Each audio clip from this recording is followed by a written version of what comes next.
നമസ്കാരം. Truth vision ന്യൂസിലേക്ക് എല്ലാ മാന്യ പ്രേക്ഷകർക്കും സ്വാഗതം. ആയൂർ സെന്റ് ആൻഡ് സ്കൂളിൽ 42ാം വാർഷികാഘോഷങ്ങളുടെ ഭാഗമായി പൊതുസമ്മേളനവും കുട്ടികളുടെ കലാപരിപാടികളും നടന്നു. കേന്ദ്ര ബാലസാഹിത്യ അവാർഡ് ജേതാവ് ഉണ്ണി അമ്മയമ്പലം ഭദ്രദീപം കൊളുത്തി ചടങ്ങ് ഉദ്ഘാടനം ചെയ്തു.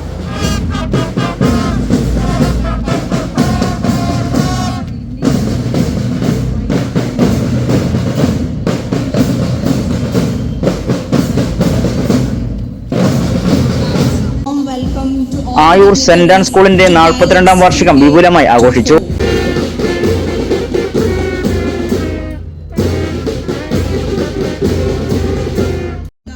Punalur diocese bishop reverend doctor Sylvester പൊന്നമുത്തന്റെ അധ്യക്ഷതയിൽ നടന്ന ഉദ്ഘാടന ചടങ്ങിൽ കേന്ദ്ര ബാലസാഹിത്യ അവാർഡ് ജേതാവ് ഉണ്ണി അമ്മയമ്പലം ഭദ്രദീപം കൊളുത്തി ചടങ്ങ് ഉദ്ഘാടനം ചെയ്തു.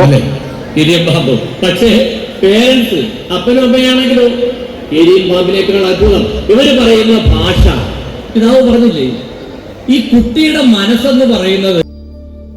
മാനേജർ സിസ്റ്റർ അന്നമ്മ മത്തായി സ്വാഗതവും school principal sister Jubi Joseph annual റിപ്പോർട്ടും അവതരിപ്പിച്ചു. Saint Anne's convent Ayur superior sister Clara Mathew, Edamulakkal ഗ്രാമപഞ്ചായത്ത് standing committee chairman M Rafi, PTA president Kadayil Babu, staff secretary അർച്ചന തുടങ്ങിയവർ ചടങ്ങിൽ പങ്കെടുത്തു.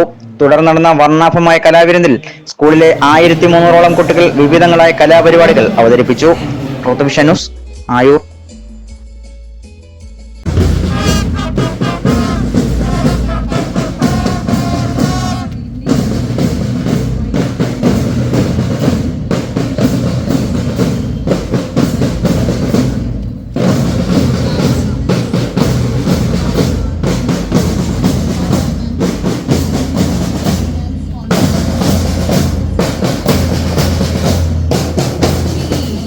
That the tenor of the entire life depends in most cases on the first impressions, whether physical or moral, received during the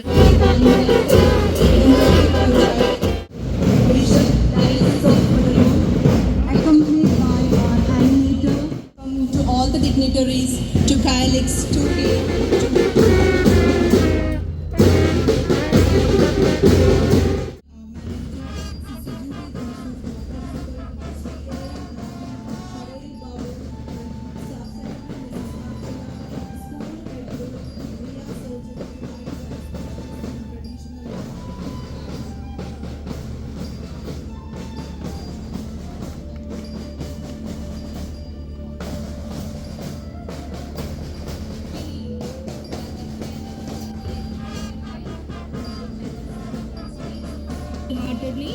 to this annual day function, Kylix 2K24.